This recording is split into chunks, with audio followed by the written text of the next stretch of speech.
During my trip to the e-commerce conference, I got a call from one of our federation members. He's a sourcing agent, started his business new, and he posted a small message on our WhatsApp group. I want to learn more about dropshipping, and that got me kicking at, okay, let's create something as a knowledge for people. So eventually we had a half an hour talk on the phone, and I explained what a dropshipping model is. Primarily, dropshipping model is one notch above than your wholesaling. Then you're basically selling on Amazon FBA from India. So if you are a seller from US and you would like to explore dropshipping direct from your manufacturer, direct from your supplier, direct from your source where your goods are manufactured, where have you bought in wholesale, you will be basically shipping your individual orders to the consumers who are buying from your Amazon store and getting the product right drop shipped from the source to the consumer. So it doesn't go into Amazon FBA warehouse. It doesn't go into your merchant fulfilled warehouse in the US. It stays within India or maybe within the premises of the buyer where you have basically purchase the goods. It could be a warehouse in India or it could be the factory where you have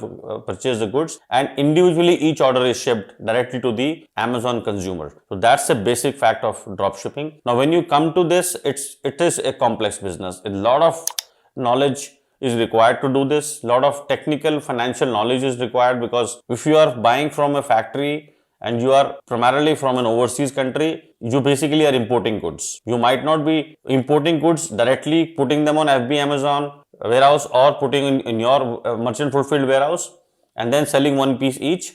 But even if you buy from an overseas factory as a private label and make sure that each order is fulfilled from the factory, it is also an export. So how do you do the currency part? What kind of terms are required? What will the factory will basically do? For example, we were talking to one of the manufacturer exporters of jewelry, and he has been very successful in a drop shipping model with his buyers.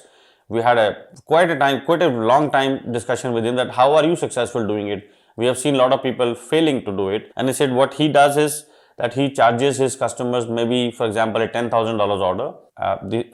The buyer will place $10,000 order and pay all the advance, in advance, all the money. He creates that $10,000 order and he provides a 6-month free warehousing at his factory.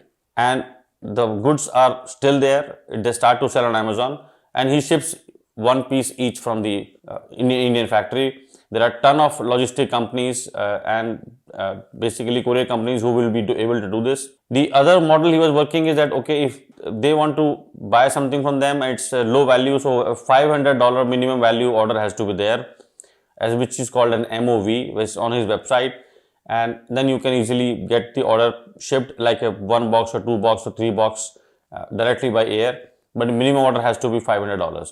In all the discussion, what I can tell you, dropshipping is basically based fundamentally on the trust. Because once you are putting a trust in the hands of the manufacturer for making the goods, you have paid everything in advance, and your focus is now more on sales, how to be on top of the Amazon store, how will your product be always there, how it will sell, the reviews, the content, the PPC. The supply side entirely is managed by your factory, and they are basically watching how much you are selling, where is it going, because your sales books are open to them. So without a trust in that factory, without a mutual understanding that they will not conflict with your business in future, because when you start doing this business and couple of down maybe 2 or 3 years or even 5 years doing the same business with that manufacturer, he will have a lot of knowledge of your sales side of business. So it could be very prompting for a factory that, oh, I can also do this. He is buying it from, let's say, $1 from me and he's selling at $3 or $4, $5, sometimes $8. My own product is sold at this price while I'm making money which is like peanuts to as manufacturing.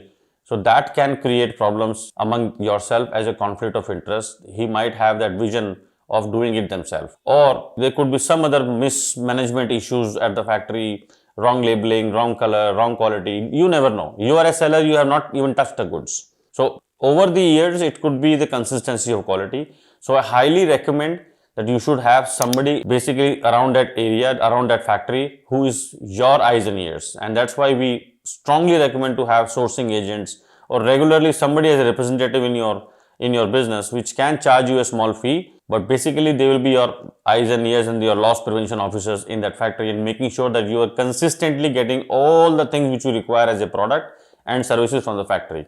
That's as simple as that, understanding the dropshipping model. Thank you.